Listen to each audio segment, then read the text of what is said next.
Hi, I'm Gordon with the Workforce Centers of South Central Kansas, here to talk with you about working from home. It wasn't that many years ago that working from home was a rarity. Now, with the COVID-19 pandemic sweeping the globe, many people find themselves working from their homes rather than their offices. This brief PowerPoint offers some suggestions on how to successfully work from home. Let's face it, working from home at this moment with the coronavirus hanging around us is the new normal. And as always, there are many challenges working from home that you might not have thought about. First, some people may not have access to some of the resources they have at their office. For example, some computer files may still be on their office computers, and keeping the cat from coughing up a hairball on your keyboard is something we never had to confront at the office. So, one way to work successfully from home is to keep a professional attitude, and that means you need to keep yourself from slipping into your weekend routine during the work week.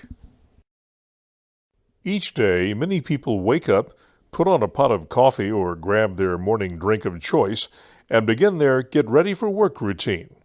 But there's one thing many people probably don't miss, and that's the morning commute.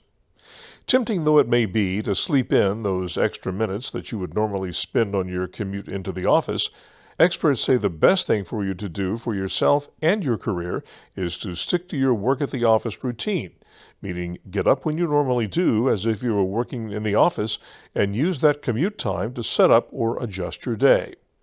As a result, that'll allow you to get to work on time, even though it's a really short commute. Even though you won't be, pretend you're going to work at the office, because the mental association you have between work and office can make you more productive. Before you get started, review your plan of the day. You know, the one you set up late the afternoon before, the one that gives your day structure. We'll talk more about that in a few minutes. And that word structure is important, because that helps you stay on task throughout the day. Just because you're not working at an office doesn't mean you don't have an office. Rather than cooping yourself up in your den or on the couch, spaces that are associated with leisure time, dedicate a specific area or surface in your home as your office. And you don't need to stay at home. Take a break over your lunch hour to take a short drive or go for a walk. Let's face it, we all need the exercise. Just remember to wear a mask. Finally, stay off social media. That alone will chew up your day faster than you can say Eustace Watanabe. One common mistake that many people make is working in their pajamas. The excuse for doing so goes something like, hey, not changing into work clothes is a time-saving measure. Think of the time I save each week by not having to change out of my PJs. Yeah, that's it. Nice try, but that's a really lame excuse. Also, once you create your schedule for the day, share it with your family so they too will know when you're busy and when they can check in with you about home issues that may come up. It's a fact of life. Projects always take longer than you initially think they will. But remember, even if you come up short of your daily work goal, you'll still come out of that day with a solid list of tasks filed under Completed. Assign priorities to the tasks that you need to finish. While you're not in your work office each day doing what you normally did there, you'll still need to prioritize the paperwork that you must complete each day. In fact, the reality that you may be in a less structured environment means you may not be as rushed as you were and can take the time to do a really ace job on routine paperwork. That means you can focus on your work, and that will make you more productive. Many of us have an abundance of technology at our fingertips, and it's tempting to overuse that technology, so use it wisely.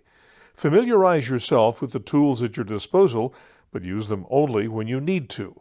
Otherwise, you might get distracted from your original mission of doing the work that's expected of you. When it comes to your work pace, music might help. Higher energy music will help you maintain a positive work energy. On the other hand, sitting around listening to funeral music all day could be both a bummer, slow you down, and make you go nuts. And if you need to set a timer to get your work completed, do so. Timers can be gentle reminders that can nudge you along. Such a timer can also alert you when it's time to break for lunch or get up and stretch or go for a walk. In most instances, the people you work with are a kind of family, right? So stay in touch with your work family, your teammates, even if it's just sharing a goofy meme. Interacting with your teammates helps you stay focused on the mission of the team. It's a good antidote for working solo from home. And surely you know the value of taking breaks. They help you refresh your energy level and break up the day. So take breaks and then get back in the game. Speaking of breaks, make sure you take a lunch break. Besides helping you keep your blood sugar level up, a lunch break helps you reinforce your daily routine. Okay, here are the last set of tips. Now, this may sound strange, but figure out a meal plan for your evening meal. Seriously, at least think about dinner during the day so that you're not scrambling to come up with meal ideas late in the afternoon or when the family begins to reassemble at the end of the day. Next, turn off the TV. If you put a hex on it as you work from home, it's a lot less likely to seduce you into watching General Hospital or As the World Turns or reruns of Home Improvement. When the day officially ends, quit working, even if you're in the middle of a project. You can always pick it up again the next day. Finally, end your workday by planning for the next workday. That way, when you hit the ground running the next morning, you won't be playing catch-up. So, that's about it. Working from home is something many of us may now have the opportunity to do. If you have a chance to work from home, I hope this video can help. Don't forget to follow us on Facebook at facebook.com/workforcecenter and on YouTube at youtube.com/Wichita Workforce Center.